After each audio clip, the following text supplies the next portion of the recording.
auch zu Entwicklungen, die zu einer Eskalation führen, die dann politisch nicht mehr kontrollierbar ist. Und ich habe den Eindruck, dass wir uns in einer solchen Situation im Augenblick befinden. Hey Leute, heute geht's um ein brandheißes Thema. Ex-NATO-General Harald Kujat warnt, die Amerikaner haben die Reichweite der Storm Shadow-Raketen freigegeben und jetzt steht Deutschland mit den Taurus-Bomben unter Druck. Scholz könnte den nächsten Schritt in Richtung Eskalation machen. Während die USA einen Ozean dazwischen haben, sitzen wir mitten im Feuer. Wie soll das nur enden? Wenn ihr das spannend findet, lasst ein Like da, abonniert den Kanal und schreibt unbedingt in die Kommentare, was ihr davon haltet. Auf geht's! Grüezi miteinander, ganz herzlich willkommen und einen wunderschönen guten Tag, meine sehr verehrten Damen und Herren, liebe Freunde aus nah und fern. Ich darf Sie begrüßen zu einer weiteren Sondersendung von Weltwoche Daily, die andere Sicht, unabhängig, kritisch, gut gelaunt, am Donnerstag, dem 21. November 2024. Wir stehen mitten in einer sehr ereignisreichen, auch aufwühlenden Woche mit einer aus meiner Sicht drastischen Eskalation des Kriegs in der Ukraine, und ich freue mich auf das Gespräch jetzt mit dem früheren Generalinspekteur der Bundeswehr, mit General AD Harald Kujat, unseren Zuschauern bestens bekannt. Guten Tag, Herr Kujat, alles Gute nach Deutschland. Schön, dass Sie bei uns in der Sendung sind. Gerne, freue mich. Ja, vielen Dank. Die Situation ist angespannt, sagen wir es mal etwas zurückhaltend. Wir sehen, dass amerikanische Mittel- oder Kurzstreckenraketen jetzt eingesetzt werden durch die Ukraine im russischen Gelände. Auch britische Marschflugkörper des Typs Storm Shadow sind unterwegs. Die deutschen Medien, scheint mir, spielen das Ganze etwas herunter, ist irgendwo nicht so ganz oben auf der Agenda. Wie beurteilen Sie diese Entscheidung jetzt vor allem der amerikanischen Regierung, Biden, den Einsatz solcher Waffen auf russischem Territorium einzusetzen? Also ich habe ja noch in guter Erinnerung viele Phasen des Kalten Krieges, in denen die Spannungen wirklich sehr hoch war, das Risiko auch zwischen den beiden Blöcken groß war. Also als Stichwort will ich nur mal die Kuba-Krise nennen. Es gab auch noch eine andere Situation, hatte die NATO ein Manöver gemacht, eine Übung. Da ging es um nukleare Einsätze. Das ist offensichtlich von Russland falsch verstanden worden. Aber es gab damals eben, und es gibt es auch heute noch, diese Einrichtung, einen direkten Draht zwischen den beiden nuklearen Supermächten. Das ist eine ganz wichtige Einrichtung, die dazu dienen soll, Missverständnisse zu vermeiden, auch Spannungen abzubauen. Es ist ja ganz wichtig, dass in einer solchen Zeit wie heute kein Stillstand herrscht in der Verbindung zwischen der NATO und Russland, aber auch vor allen Dingen zwischen den Vereinigten Staaten und Russland, sondern dass die Gespräche fortgesetzt werden, dass Transparenz herrscht, dass Helmut Schmidt hat das immer genannt, die Vorhersehbarkeit des politischen Handelns da ist, dass man weiß, wie die andere Seite reagieren könnte und sich auch darauf einstellen könnte. Das ist alles so ein bisschen in Vergessenheit geraten heutzutage, und das ist außerordentlich bedauerlich, weil es dann tatsächlich zu Missverständnissen kommen kann, auch zu Entwicklungen, die zu einer Eskalation führen, die dann politisch nicht mehr kontrollierbar ist. Und ich habe den Eindruck, dass wir uns in einer solchen Situation im Augenblick befinden. Also Sie haben die Lieferung von ATACMS, taktischen Raketen der Vereinigten Staaten, angesprochen. Also Lieferung ist es ja nicht, die waren ja schon in der Ukraine vorhanden, aber die Freigabe dieser Raketen für den Einsatz gegen Ziele in der Tiefe Russlands. Diese Systeme haben eine Reichweite von etwa 300 Kilometern. Das reicht nicht bis nach Moskau, aber immerhin können damit strategische Ziele bekämpft werden. Und man muss eben auch sehen dabei, was ist das ukrainische Interesse dabei, die Freigabe dieser Systeme zu erzielen. Der amerikanische Präsident hat nicht nur einmal, sondern mehrfach gesagt, er sei nicht bereit, diese Freigabe zu erteilen, und zwar wörtlich, weil er einen dritten Weltkrieg vermeiden möchte. Nun muss man sich dann in dieser Situation fragen, ist das nicht mehr sein Ziel? Weshalb hat er diese Freigabe erteilt? Ich habe gestern oder vorgestern war es den gewählten amerikanischen Präsidenten Trump gehört, der gesagt hat, wir waren noch nie so nah an einem dritten Weltkrieg, wie wir das heute sind. Und sind wir das, Herr Kujat? Sind wir so nahe an einem dritten Weltkrieg wie nie oder ist das Panikmache? Ist das Aufgeregtheit? Wie beurteilen Sie das? Wir sind gehöre nicht zu denen, die versuchen, die Situation noch stärker zu dramatisieren, als sie tatsächlich ist. Man muss aber, wenn wir Ihre Frage an dem messen, was Präsident Biden zuvor gesagt hat, dann ist es tatsächlich so, dass wir näher an einer solchen Situation sind, als wir das jemals zuvor waren. Das bedeutet nicht, dass das eintreten kann, dass das eintreten wird, muss ich präzise sagen. Aber auch der gewählte amerikanische Präsident ist ja dieser Auffassung. Also messen wir doch die Situation, die Dramatik dieser Situation an dem, was der amerikanische Präsident zuvor gesagt hat. Und wie erklären Sie sich dann diesen Entscheid letztlich? Ich meine, wenn das so ist, naja, was ist das Motiv der Amerikaner? Was ist das Motiv der Regierung? Ja, nehmen wir doch zunächst mal das, was die amerikanische Regierung sagt. Die amerikanische Regierung sagt, es ginge darum, im Raum Kursk, in dem die ukrainischen Streitkräfte seit dem 6. August vorgedrungen sind, nicht sehr weit, aber immerhin vorgedrungen sind und nach wie vor dort ihre Stellung halten. Und inzwischen werden dort ja auch nordkoreanische Truppen eingesetzt. Es ginge also darum, der nordkoreanischen Regierung zu dokumentieren, dass die nordkoreanischen Soldaten verwundbar sind, um damit diese Regierung davon abzuschrecken, weitere Soldaten zu schicken, weitere nordkoreanische Soldaten zu schicken. Mich überzeugt diese Aussage nicht, denn das Kontingent der Nordkoreaner ist nicht kriegsentscheidend dort. Es ist auch letztlich nicht entscheidend dafür, ob es den Russen gelingt, die Ukrainer von dem russischen Territorium zurückzudrängen, wieder über die ukrainische Grenze.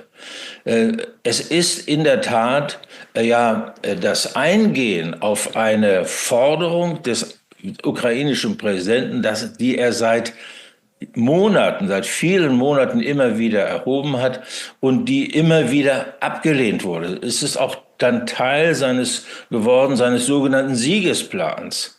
Die beiden wesentlichen Elemente dieses Siegesplans sind ja die Lieferung bzw. die Erlaubnis, die gelieferten Waffen, weitreichende Waffen in Russland einsetzen zu können. Das andere ist die Forderung eines sofortigen, nicht konditionierten NATO-Beitritts. Das sind die beiden Kernelemente sozusagen.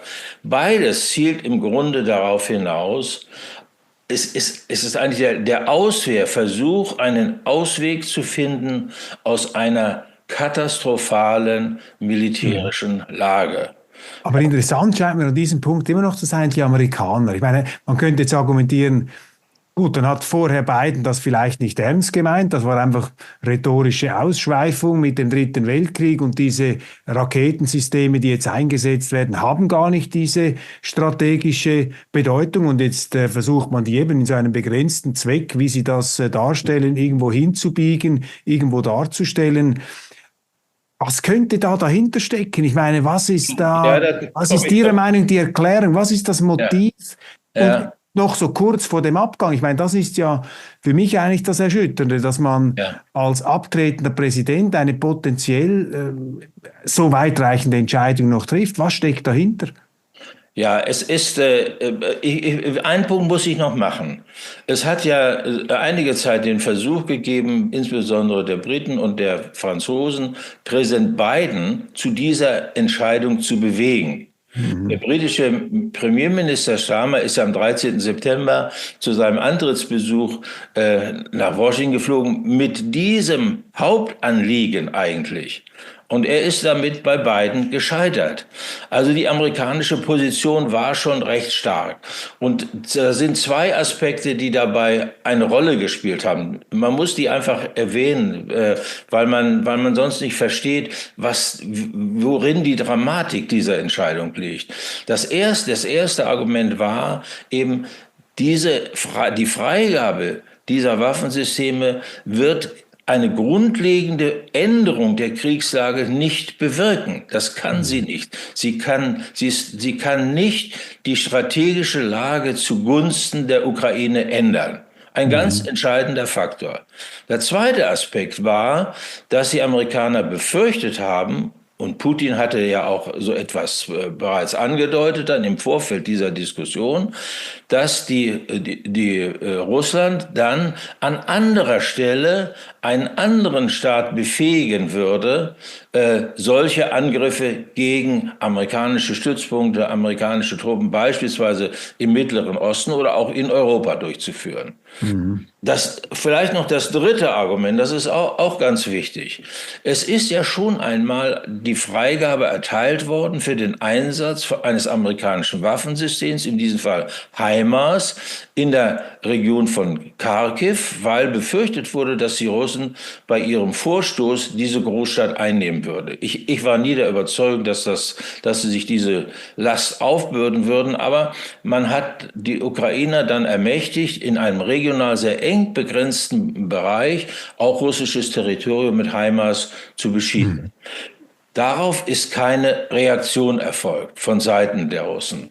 Und da muss man eben im Hinterkopf haben, dass die amerikanische, überhaupt die westliche Eskalationsstrategie und die russische Eskalationsstrategie sich wirklich diametral unterscheiden.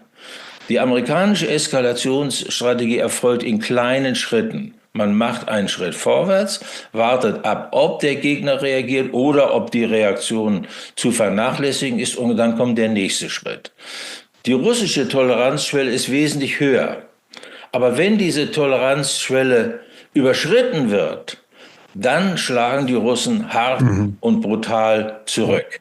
So, und das Problem besteht eben darin, dass niemand weiß. Sie wissen es nicht, ich weiß es Mhm. nicht, auch der amerikanische Präsident weiß es nicht, wo diese Toleranzschwelle Ja. der Russen liegt. Und Und ich das ist habe doch den das Eindruck, Brand.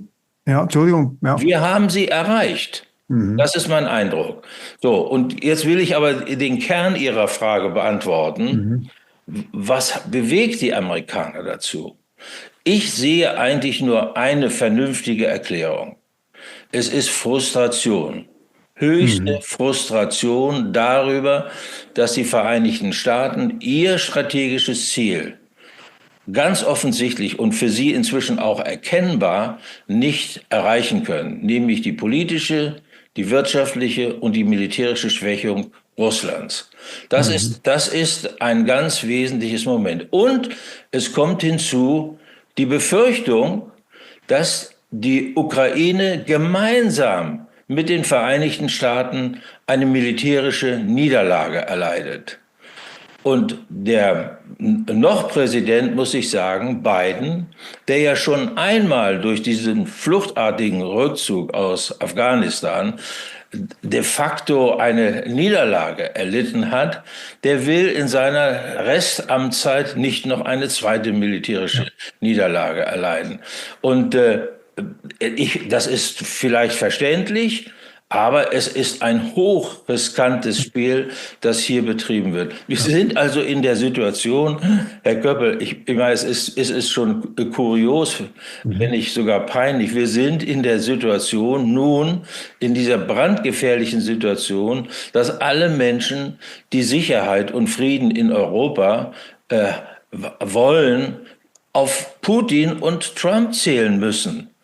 auf Putin in der Hoffnung, dass er maßvoll reagiert, dass er nicht überreagiert und dass er sozusagen rational auch handelt.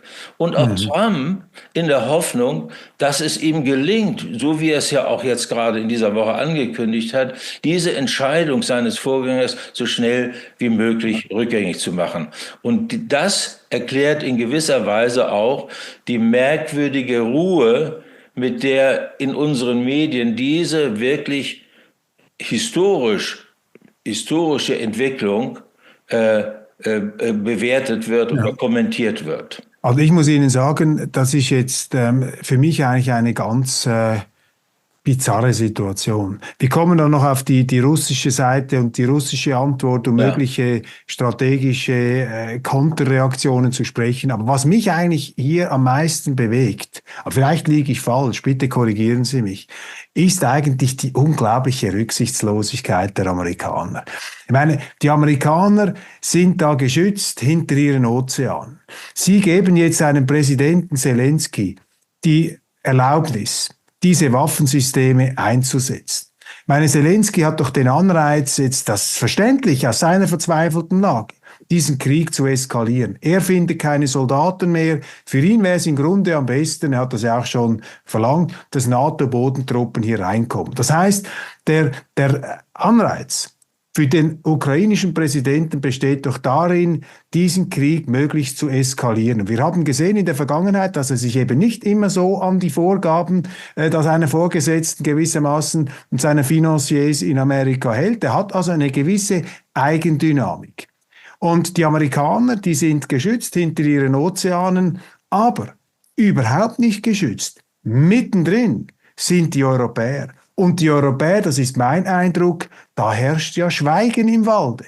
Da hören wir gar nichts. Aus Paris, aus Berlin, wenn ich in die Zeitungen blicke, diese angeblich so historisch bewussten Publizisten und Meinungsmacher, da ist null historisches Bewusstsein mehr da. Man ist in einer trügerischen, aus meiner Sicht, trügerischen Sicherheit, in einer fast schon Art von Selbsthypnose scheint man da gefangen oder in so einem Modus der verkniffenen Rechthaberei, dass man das gar nicht zur Kenntnis nehmen will. Wir haben sogar in der Schweiz gesehen, Herr Kujat, dass eine unserer Zeitungen hat das nicht einmal vermeldet.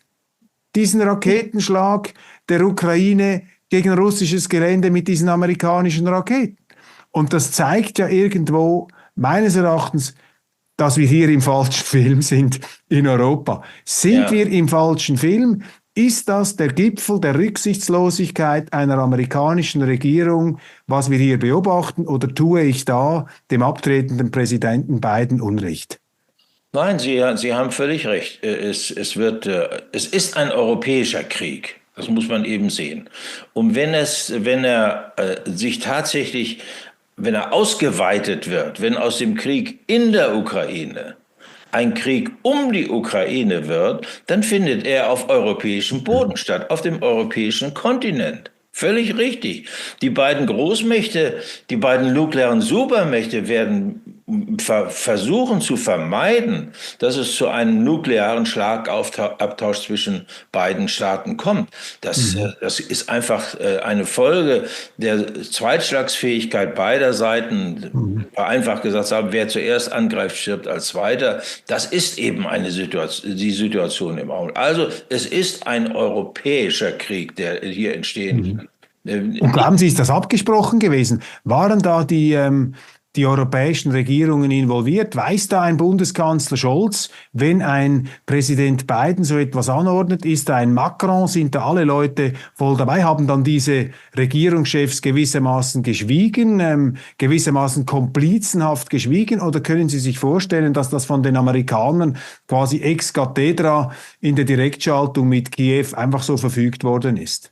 Den Eindruck habe ich, und zwar aus folgendem Grund. Ich habe ja schon erwähnt, dass der neue britische Premierminister bei seinem Antrittsbesuch diese Frage zu seinem Hauptanliegen gemacht hat. Es hat dann am 18. Oktober, also vor gerade mal 4 Wochen, in Berlin ein kurzes Treffen gegeben zwischen Biden, Scholz, Macron und Starmer. Und es ist, also wir wissen nicht genau, wie das im Einzelnen besprochen wurde, aber an der Aussage des Bundeskanzlers können Sie natürlich ermessen, dass er eins erkannt hat. Nämlich, dass es die Absicht des ukrainischen Präsidenten ist, die NATO, den Westen in diesen Krieg hineinzuziehen. Denn das ist für ihn der einzige Ausweg, auch um persönlich zu überleben. Und Scholz hat danach gesagt, ich habe es jetzt nicht wörtlich drauf, aber er hat gesagt, wir müssen vermeiden, dass es zu einem Konflikt zwischen der NATO und Russland kommt. Wir müssen vermeiden, dass es noch zu einer wesentlich größeren Katastrophe kommt, als es ohnehin schon ist. Also er hat das verstanden. Und das bedeutet aus meiner Sicht auch, dass sich diese 4 Staatsoberhäupter darauf geeinigt haben, keine weitreichenden Waffen zu liefern und die weitreichenden Waffen auch nicht die dort sind in der Ukraine, auch nicht für den Einsatz gegen russisches Territorium freizugeben. Aber hat denn der Bundeskanzler Scholz das wirklich verstanden? Ich meine, er hat ja in seiner Bundestagsrede, in seiner Regierungserklärung klipp und klar auch in Absetzung vom Oppositionsführer Merz gesagt, wenn ich Kanzler bleibe, gibt es keinen Taurus an die Ukraine. Und der Taurus wäre ja dann die reichweitenstärkste Waffe mit 500 Kilometern, wenn ich da richtig informiert bin. Und Kanzler Scholz hat sich hier ja schon in Stellung gebracht als relativer Friedenskanzler, sagen wir mal als Deeskalationskanzler, der zwar die Ukraine unterstützt, aber nicht durch alle Böden hindurch.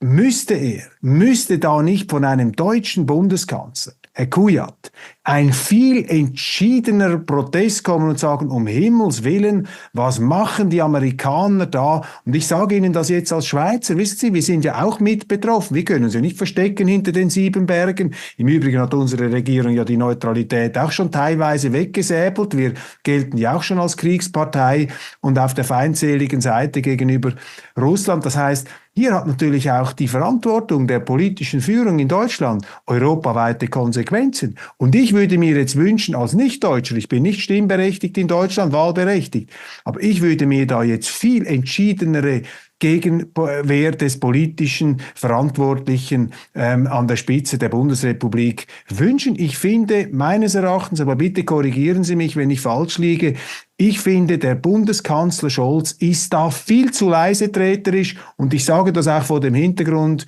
der Vertrauensabstimmung und eines möglichen Wahlkampfs. Ich glaube, er müsste das Thema, dass man hier Europa und Deutschland aus diesem Krieg herausnimmt, diesen Krieg jetzt herunterfährt und nicht noch eskaliert, das müsste er zum zentralen Wahlkampfthema machen. Aber irgendwie steht der Mann sich selber auf der Leitung, steht er da auf der Bremse, ist er nicht oder scheint er nicht in der Lage zu sein, hier wirklich Führungsverantwortung zu zeigen und ganz klar eine rote Karte Richtung Washington auszustrecken. Also wir sind ja in mehrfacher Hinsicht in einer Situation, dass wir duckmäuserisch reagieren. Also ich denke nur an Nord Stream 2, auch an ähnliche Dinge. Aber hier geht es um eine existenzielle Frage. Und da finde ich schon, dass ein deutscher Bundeskanzler auch gegenüber unserem engsten Verbündeten sagen muss, Moment mal, so hatten wir das nicht abgestimmt und das ist nicht im deutschen Interesse. Ich bin dagegen. Es kommt ja ein weiteres noch hinzu, dass nämlich diese Entscheidung auch bei uns innenpolitisch wieder diese Leute, die schon immer den Einsatz von Taurus gefordert haben, in gewisser Weise unterstützt. Soweit ich informiert bin, wird ja eine erneute Bundestagsresolution vorbereitet, in der entschieden werden soll oder der Bundeskanzler unter Druck gesetzt werden soll, Taurus doch zu liefern. Das heißt, er hätte auch den Vorteil gehabt, dass er innenpolitisch sozusagen sich entlastet gegenüber denjenigen, die diesen Kriegskurs unbedingt fortsetzen wollen.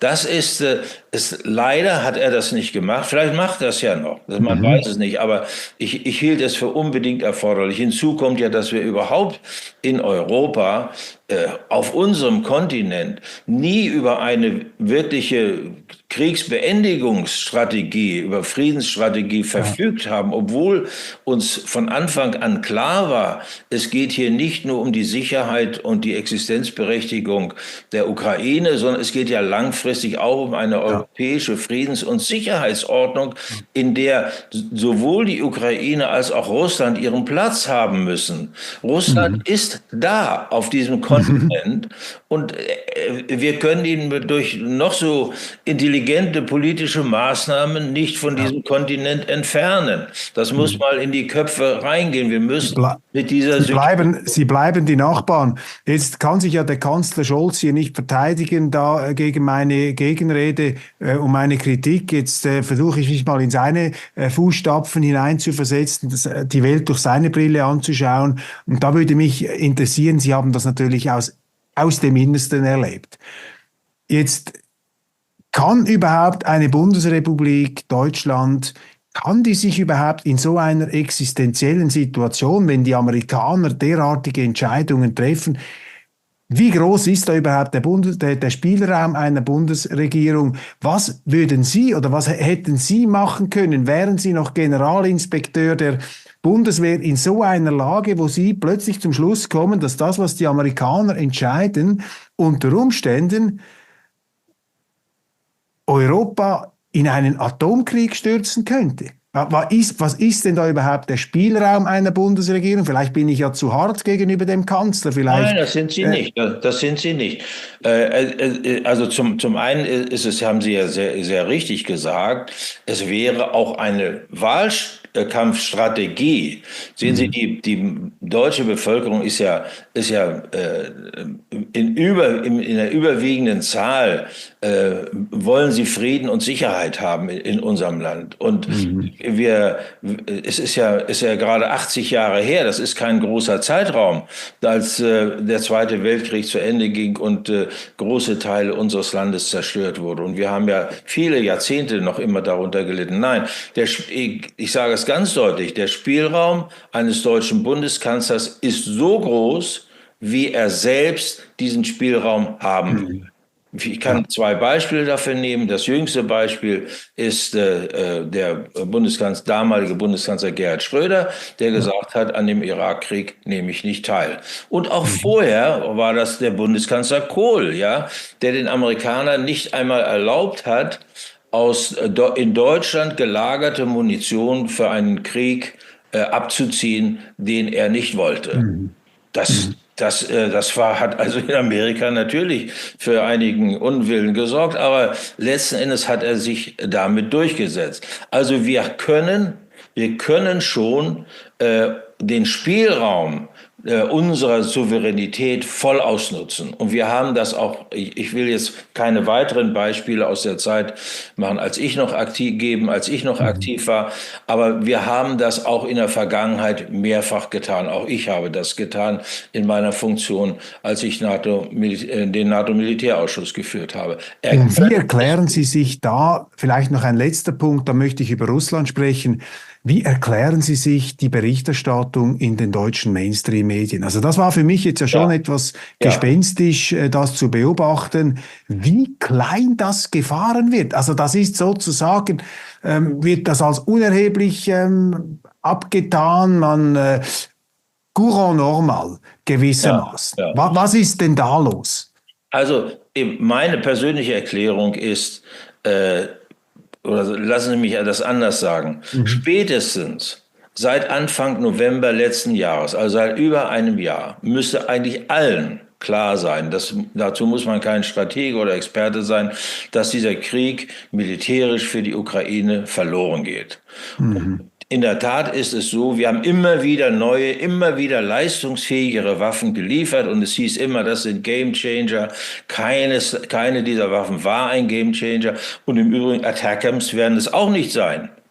Und selbst wenn wir Taurus lieferten und die bereit wären, die furchtbaren Konsequenzen, die diese Entscheidung für uns bedeutet, zu ertragen, auch Taurus würde den Krieg nicht zugunsten der Ukraine ändern.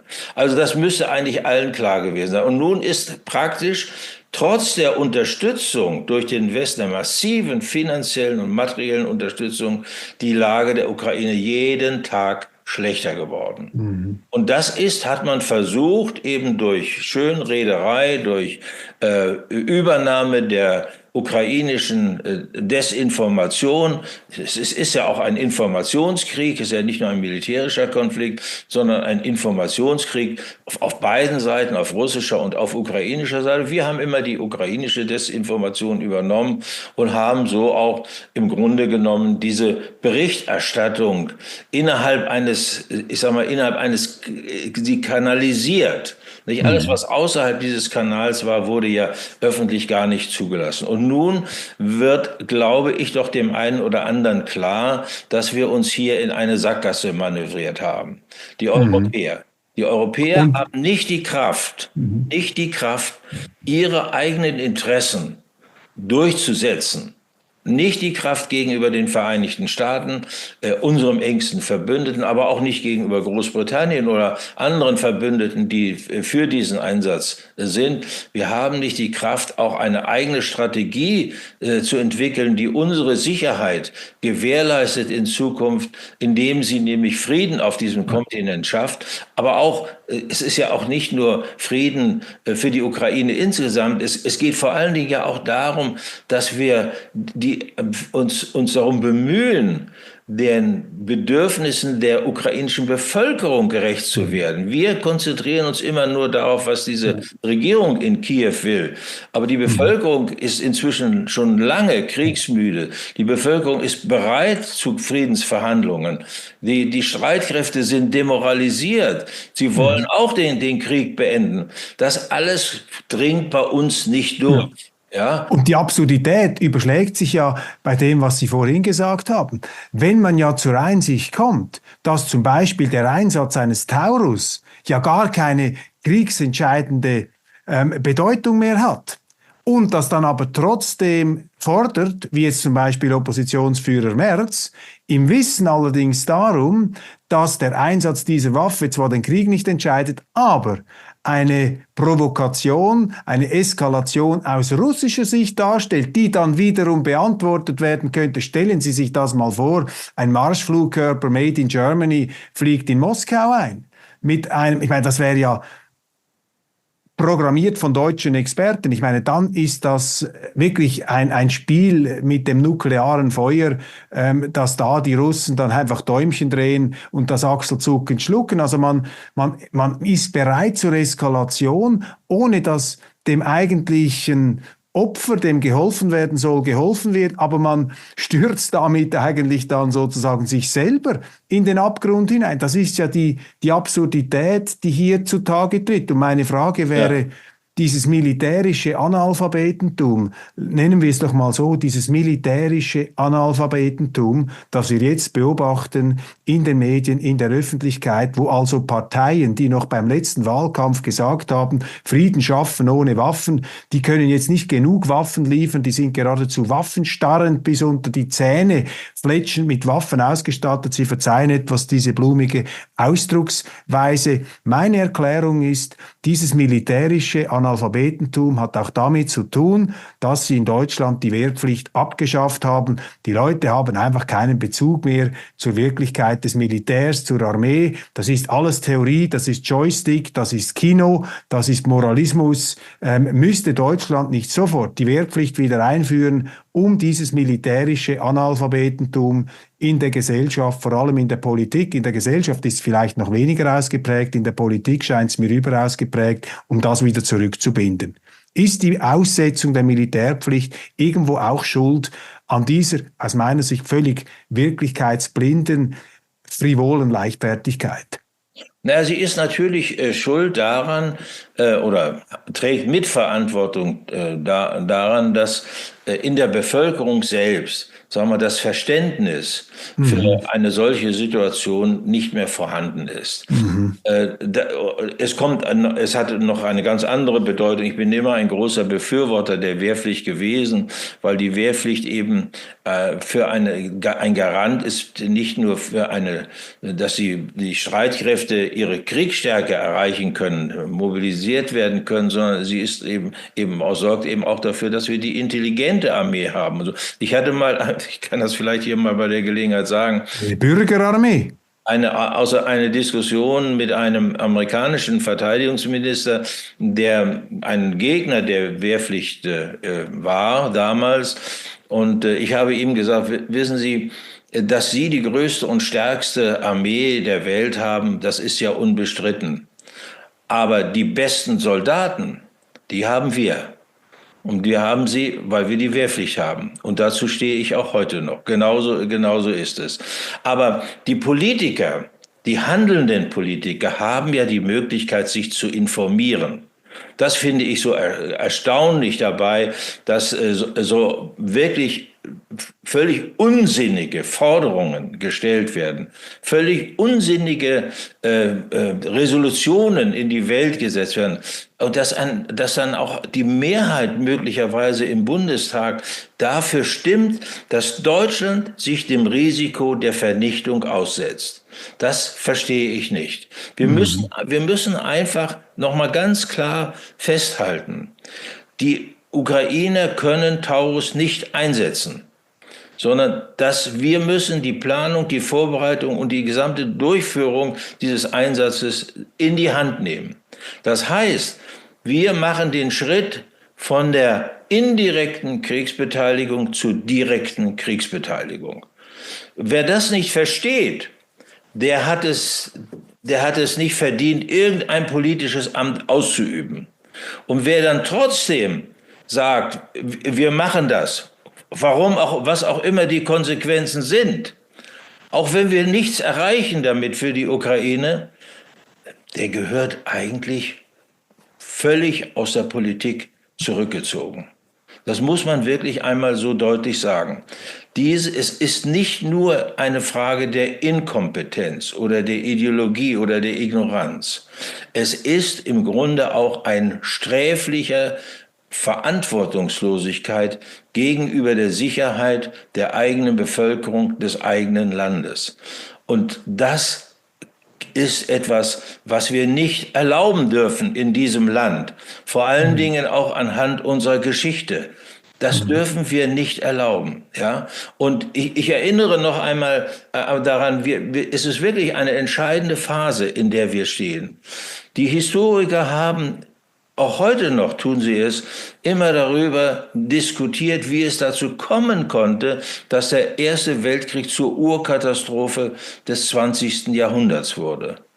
Ich denke mir, ist es wirklich uns egal, ob die Historiker in einigen Jahren fragen werden, wie konnte es dazu kommen, dass dieser Ukraine-Krieg zur Urkatastrophe des 21. Jahrhunderts wurde? Und es sind eben diese Politiker, die Rücksichtslosigkeit dieser Politiker, die genau wie vor dem Ersten Weltkrieg, die daran schuld sind. Das muss man ganz deutlich sagen. Und wissen Sie, was ganz interessant ist? Also ich möchte das unterstreichen, was Sie sagen. Das finde ich eine ganz wichtige Argumentation. Das ist den Leuten nicht bewusst. Wenn man Waffen schickt, dann heißt das eben auch, dass Spezialisten geschickt werden müssen. Das ist nicht einfach ein isolierter Vorgang. Und diese Verwicklung in einen Krieg, Sie haben das jetzt wunderbar in der ganzen Drastik hier dargelegt, ist ein Rutschen in einen Abgrund. Das ist man auf einer schiefen Bahn und das eine ergibt das andere. Und der zweite Punkt, auf den Sie mich bringen mit dieser Argumentation. Ich habe gerade ein Buch gelesen, eine Biografie über Wilhelm II. Mich hat immer der Wilhelm II. Hat mich irgendwie fasziniert, dieser tragische Monarch, der ja sozusagen nicht die gute Presse auf seiner Seite hat, das zu Recht. Ich meine, er ist er hat die Verantwortung getragen in einer Phase, die für Deutschland ja wirklich alles andere als erfolgreich dann ausgegangen ist. Und was mir da aufgefallen ist, und das geht genau in das, was Sie jetzt gesagt haben, Wilhelm II. War eigentlich ein Monarch, so wird er geschildert, der von seinem ganzen Wesen her ein zutiefst friedliebender und auch ein weicher Mensch war, der allerdings durch die ganze preußische Tradition und durch die Last des Amtes sich inszenieren musste als dieser Übermacho und dieser Überoffizier, der da mit einer Schneidigkeit aufgetreten ist. Und er hat dann sozusagen eine Pose eingenommen, der drohenden Schneidigkeit, die dann über Jahrzehnte so lange wiederholt wurde, bis dann plötzlich alle anderen Länder in Europa und die Politiker den Eindruck hatten, das ist also wirklich ein absolut kriegerischer Monarch, der dann aber im Moment, als es zu spät war, zusammenbrach und in den Spiegel blickte und seine Generäle anschaute und um Himmels Willen, ich wollte doch nie Krieg, wir müssen doch das rückgängig machen. Und meine Befürchtung ist, dass diese sogenannten Schlafwandler, die auch heute wieder unterwegs sind, diese Zauberlehrlinge und Sonnenanbeter, das hat etwas auch von dieser, ja, auf der einen Seite kriegerischen Pose, die man einnimmt, aber auf der anderen Seite ist da überhaupt keine eben militärische Wirklichkeitskompetenz vorhanden. Also eine Konstellation, die einen wirklich auf fast jetzt also bestürzende Art und Weise an den Ersten Weltkrieg, an die Zeit da vorher erinnern kann. Oder ist man jetzt da auch wieder zu drastisch? Naja, bei Wilhelm II. Kommt ja noch hinzu, er war ja behindert mit einem Arm und er hat sein ganzes Leben lang versucht, das zu kompensieren, auch durch sein Auftreten, durch sein Tragik. Ja, durch sein Verhalten. Ich will jetzt keine Parallele ziehen zur heutigen Situation. Aber vielleicht nur noch eine Anmerkung. Ja. Es gibt doch eine Parallele. Nicht? Der Erste Weltkrieg ist ja im Wesentlichen auch deshalb ausgebrochen, weil wir sozusagen in unserer teutonischen Loyalität gegenüber einem engen Verbündeten, nämlich Österreich-Ungarn, damals mit eingestiegen sind in diesen Krieg. Und heute ist ja die Situation durchaus ähnlich. Wir empfinden eine Loyalität gegenüber der Ukraine, weil sie ja angeblich die gleichen Wertvorstellungen haben, die Menschen dort. Es sind moralische Überlegungen. Aber genau das spielt hier auch eine Rolle, ja. Und dann höre ich von Politikern so Sätze wie beispielsweise die Ukraine wird siegen, weil sie siegen muss. Das erinnert mich an eine ganz andere Phase unserer Geschichte.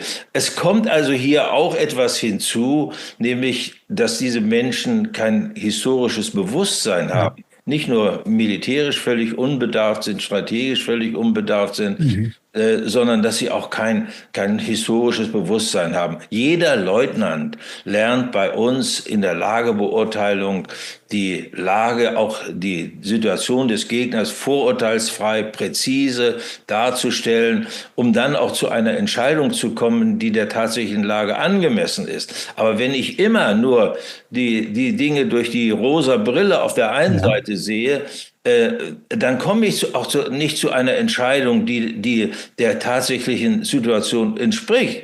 Insofern haben Sie auch recht mit der Frage der Wehrpflicht. Das fehlt eben auch bei uns. Und also man hat hier sozusagen einen Mangel an historischem Bewusstsein, aber eine große Fähigkeit zur Selbsthypnose, die da in diesen Momenten zu wirken scheint. Ich möchte noch auch mit dem Blick ein bisschen auf die Uhr. Ein Wort hinzufügen. Bitte, ja, Entschuldigung, ich bin Ihnen da gerade reingegrätscht. Nee. Ich reagiere jetzt auf das, was Sie sagen. Auch zur Selbstgerechtigkeit. Ja. Nicht nur selbstgerecht. Das ärgert mich eigentlich am meisten, dass diese Menschen, die bereit sind, unser Schicksal aufs Spiel zu setzen, als Volk und als Land, völlig unbefangen mit einer Selbstgerechtigkeit vorgehen, die unglaublich ist. Ja. Und die Amerikaner, das ist auch noch interessant, das ist eine Formulierung von Emil Ludwig, dem Schriftsteller, dem Deutschen, aus seiner Wilhelm-Biografie. Er schreibt am Schluss seiner Einleitung, Wilhelm II. Hat auch deshalb die Geschichte eines tüchtigen Geschlechts beendet, weil er in seinem Volk nicht den Widerstand fand, an dem er hätte reifen können. Und das könnte man umlegen auch an die Amerikaner. Die Amerikaner finden im Moment in Europa nicht den Widerstand, an dem sie vielleicht auch reifen oder aufwachen können. Wir dürfen ja den Amerikanern auch nicht vorwerfen, wenn sie glauben, ihre Interessen zu vertreten. Das Problem ist, dass wir unsere Interessen hier nicht mehr vertreten, dass hier ein schwarzes Loch ist. Ja, das ist völlig richtig. Also meine Erfahrung ist, ich habe wirklich eine lange Erfahrung, dass man mit den Amerikanern durchaus ganz kontrovers diskutieren kann, dass sie eigentlich sogar erwarten, dass man seine eigenen Interessen vertritt, weil sie nämlich ihre eigenen Interessen auch selbst vertreten. Das finden sie völlig selbstverständlich. Und Duckmäusertum wird in der Weltpolitik von niemandem akzeptiert, sondern von allen ausgenutzt. Ja, und das ist natürlich auch so auf der russischen Seite. Ich betone auch immer, ich würde natürlich einem Präsidenten Putin auch nie über den Weg trauen. Und umso fahrlässiger ist es, dass man die eigene Verteidigung so vernachlässigt hat in den letzten Jahren, dass man jetzt gewissermaßen nackt hier vor dieser Aufwallung russischer Militärpotenz dasteht. Das erklärt ja auch noch die Psychologie. Aber schauen wir jetzt etwas noch in die russische Dimension. Wir haben das angesprochen, das möchte ich zum Schluss doch noch etwas in den Blick nehmen. Was glauben Sie, Herr Kujat, wenn Sie da noch einmal gewissermaßen innerlich die Uniform anziehen und sich vorstellen, Sie würden jetzt da bei einer NATO-Sitzung am Tisch stehen und eine Standortbestimmung vornehmen? Was glauben Sie? Werden die Russen jetzt machen? Was wird die Antwort sein auf diese Eskalation? Ich schicke voraus, Präsident Putin hat in den letzten Tagen und Wochen bekräftigt, die Nukleardoktrin der Russischen Föderation besagt, auch ein konventioneller Angriff auf russisches Gelände, unterstützt von einer Nuklearmacht, muss nicht, kann auslösen. Einen nuklearen Gegenschlag zur Abschreckung. Also wir sind im Bereich jetzt der aktivierten Nukleardoktrin Russlands durch diese Eskalation. Detail: Wir schreiben immer von Kurzstrecken- und Mittelstreckenraketen. Wenn ich die russischen Medien anschaue, die schreiben immer von Langstreckenraketen. Für die sind also diese Waffen ganz gravierende Waffen, die auch Langstreckenqualität besitzen. Also das heißt, die nehmen hier schon eine ganz andere verbale Beurteilung vor. Also was glauben Sie, werden die Russen machen? Ich habe gehört oder gelesen, jetzt ganz aktuell, es sei schon irgendeine Interkontinental- oder Langstreckenrakete, sei da aktiviert worden, nach Richtung Dnipro abgeschickt worden, eine konventionelle Waffe. Was glauben Sie, Herr Kujat? Also ich neige nicht dazu zu spekulieren. Ich hoffe wirklich, ich gehöre zu denen, ich habe das ja schon vorhin angedeutet, die hoffen, dass Putin rational und maßvoll reagiert. Aber dass er reagiert, davon bin ich überzeugt. Wir haben ihn im Augenblick in eine Situation gebracht durch diese Entscheidung, vor der er ja lange gewarnt hat, aus der er im Grunde genommen nicht unbeschädigt herausgehen kann, wenn er nicht reagiert. Das ist für mich ganz eindeutig. Sie haben ja erwähnt, die Änderung der Nukleardoktrin. Putin muss natürlich in zwei Richtungen hier denken. Einmal im Verhältnis zu den Vereinigten Staaten.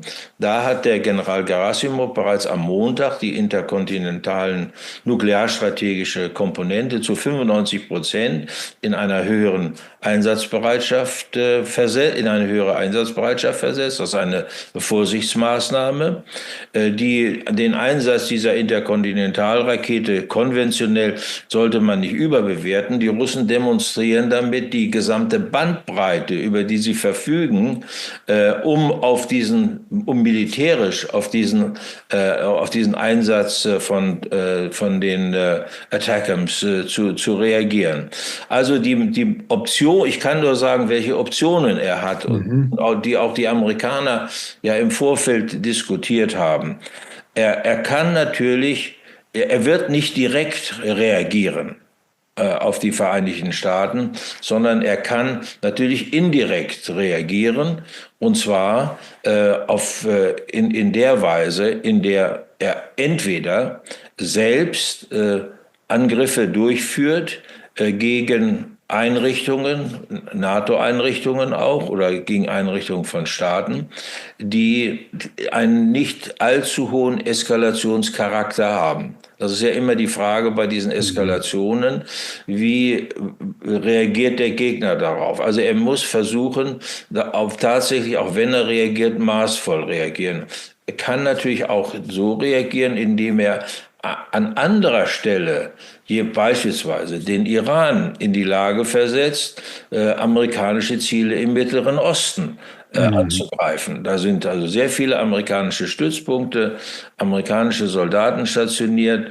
heute, es gibt offensichtlich auch so deute ich die Äußerung der Pressesprecherin des russischen Außenministeriums von heute, die gesagt hat, wir haben also eine Liste mit potenziellen Zielen, die wir angreifen können, als Reaktion auf das westliche Vorgehen. Und wir haben jetzt so ihre Ausführung hinzugefügt zu dieser Liste die amerikanischen Stützpunkt des NATO Ballistic Missile Defense Systems in Polen, das ja gerade in diesem Monat am 13. in den vollen Betrieb aufgenommen hat. Das ist ohnehin immer für die Russen ein großes Problem gewesen von Anfang an, auch zu meiner Zeit schon, weil sie eben, und das wird häufig bei uns nicht verstanden, das trifft auch für die Mittelstreckenproblematik nicht, dass also Mittelstreckensysteme Tomahawk und andere in Deutschland stationiert werden sollen ab 2026. Es wird nicht verstanden, dass es aus der russischen Perspektive sich um eine nationale Komponente handelt, in Deutschland oder jetzt auch in Polen, und es die Vereinigten Staaten im Grunde genommen nur so in das strategische Vorfeld dissoziieren. Wir also, beziehungsweise Polen, zum strategischen Vorfeld der Vereinigten Staaten werden und damit, dass diese Systeme auf die bilaterale strategische Ebene angehoben werden, nicht auf die NATO-Ebene. Das wird häufig nicht verstanden. Und das ist so zum Beispiel ein Aspekt, den wir wirklich überlegen müssen, ob die Russen das nicht nutzen werden, um dann doch den Amerikanern hier direkt zu begegnen. Also das heißt jetzt zum Beispiel, dass eine Rakete in Deutschland einschlägt. Das ist die Befürchtung ja auf ein amerikanisches Ziel, ja? Also, genau. Rammstein zum Beispiel. Ja, auf einen amerikanischen Stützpunkt. Das ist das, was auch die Vereinigten Staaten intern diskutiert haben. Entweder beispielsweise den Iran in die Lage zu versetzen, amerikanische Stützpunkte im Mittleren Osten anzugreifen oder eben amerikanische Ziele in Europa. Also in dem strategischen Vorfeld der Vereinigten Staaten. Das wird dann bilateral gesehen. Nun wird das Ganze etwas kompliziert, dadurch, dass auch Großbritannien nun Storm Shadows für den Einsatz erlaubt hat. Damit kommt ein weiterer Spieler hinzu. Aber ich bin der Auffassung, wir müssen, deshalb gehe ich jetzt mal von dieser Bedrohungsanalyse weg, wieder zurück dahin, wo ich glaube, dass wir einen sicheren Untergrund haben. Wir müssen wirklich erkennen, was das bedeutet. Denn eine russische Reaktion führt zu einer westlichen Reaktion. Und dann setzt sich diese Eskalationsschraube in Bewegung. Und wir müssen in die Schraube hineingreifen, bevor sie sich in Bewegung setzt. Und das ist, wenn ich das Zitat nochmal bringen kann, das ist der Clausewitz gesagt hat, der Krieg ist ein Akt der Gewalt. Einer gibt dem anderen vor, was er tun wird, und das Ganze führt dann zum Äußersten. Das Äußerste ist das, was wir unbedingt verhindern müssen. Das ist die Verantwortung unserer Politiker. Ja. Und das Interessante ist, ich war ja in Sochi an der Waldai-Konferenz und habe da am Schluss auch noch eine Frage gestellt an den russischen Präsidenten und habe ihn auch etwa kritisiert. Ich habe gesagt, ja, mit seiner ganzen Blockrhetorik da, kollektiver Westen, erzählt er ja quasi das Gegenteil von dem, was sie immer sonst bringen, dass da ihre multilaterale Ordnung offen für alle sei. Und vor allem würde er meines Erachtens verkennen, dass sich die politische Situation ja sehr stark verändere. Und das, was er da als kollektiven Westen bezeichnet, das seien im Grunde Regierungen, die allesamt in den Seilen hängen und abgewählt werden, reihum. Wir sehen es jetzt in Amerika, da verändert sich vieles. Auch in Deutschland sehen Sie ja massive Veränderungen. Und das war jetzt mein Eindruck von der russischen Führung. Natürlich, ich kann mich tausendmal täuschen und ich kann das alles falsch beurteilen, aber ich habe auch das Gefühl, wenn ich auch jetzt die jüngsten Äußerungen von Außenminister Lavrov gehört habe, der sich in Brasilien sehr zurückhaltend ausgedrückt hat, auch immer wieder betont hat, Russland wolle keine nukleare Eskalation, man wolle alles daran setzen, um das zu verhindern. Ihr Motiv sei letztlich nur die Beseitigung der strategischen Bedrohung durch die faktische NATO-Mitgliedschaft der Ukraine.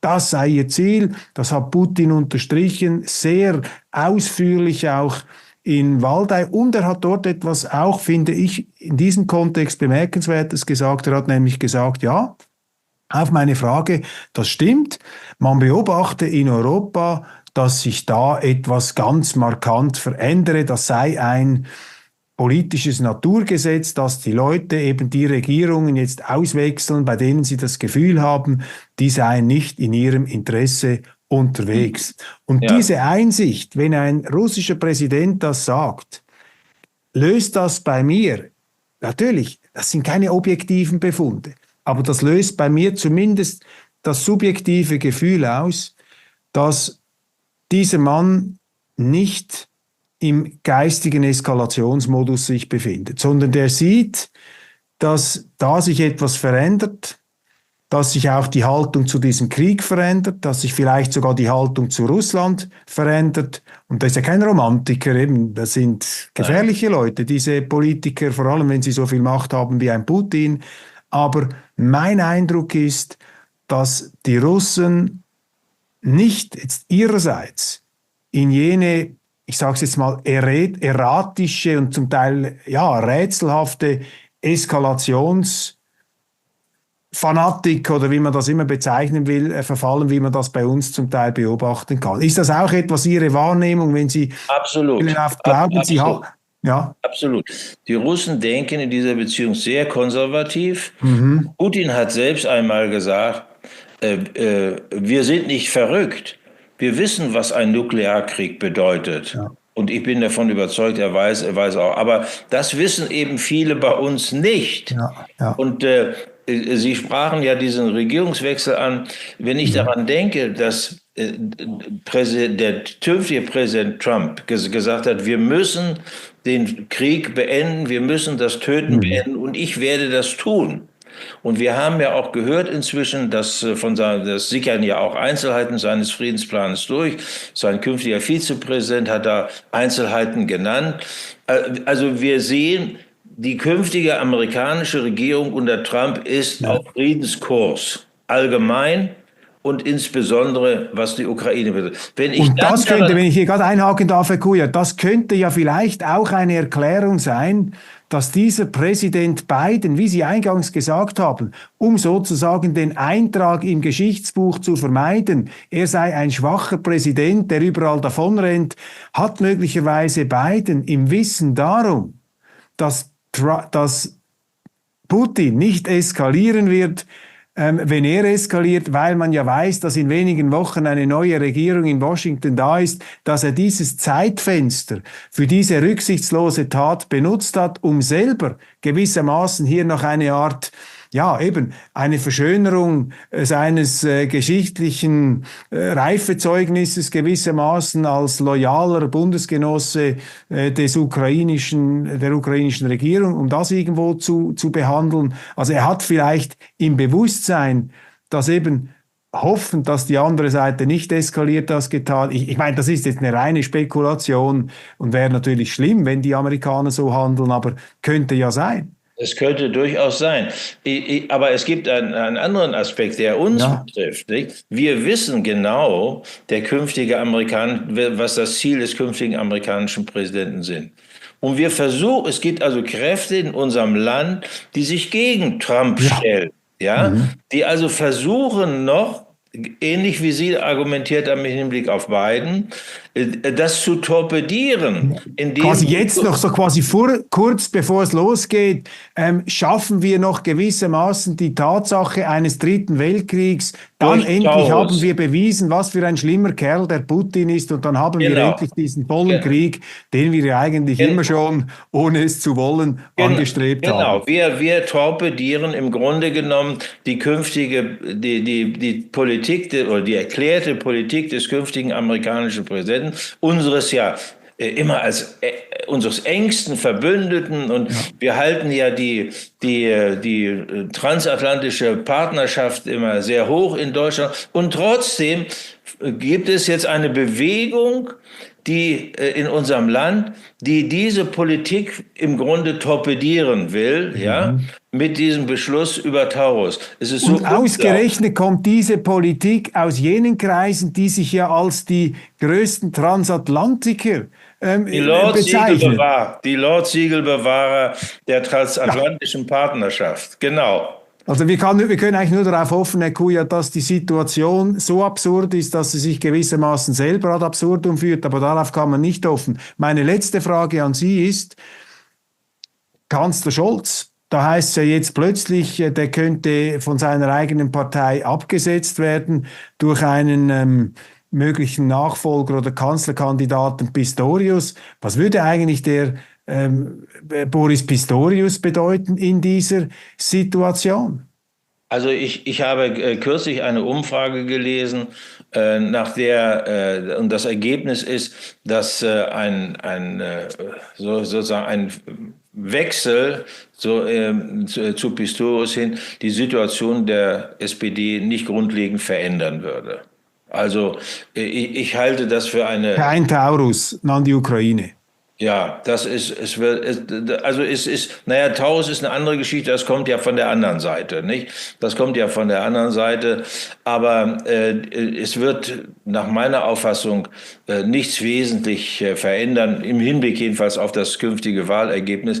Eher wird diese Zerrissenheit der SPD, die wir jetzt ja erleben, ja, diese ganze Diskussion wird sich eher nachteilig noch auswirken, unabhängig davon, ob letztlich der Kanzlerkandidat ausgetauscht wird oder nicht. Ich halte das für ein ganz gefährliches Spiel, das im Grunde in gewisser Weise auf eine Selbstzerstörung hinausläuft. Also ich hab ja jetzt in meinen Interviews, die ich da geführt habe, ich habe da mit der Alice Weidel und mit dem Tino Chrupalla von der AfD gesprochen, weil mich das einfach interessiert hat, wie sie das beurteilen. Ich habe denen gesagt, also aus Sicht der AfD würde ich, Stand heute, wenn ich die eigene Friedensrhetorik ernst nehme, dann kann ich mich nicht beteiligen an einem Misstrauensvotum gegen Olaf Scholz. Ich meine, da muss man den unterstützen, weil wenn man jetzt Scholz in dem Sinn aus dem Amt kegelt, dann ist mehr oder weniger klar, dass ein Friedrich Merz kommt. Und Friedrich Merz hat deutlich gesagt, wenn er da ist,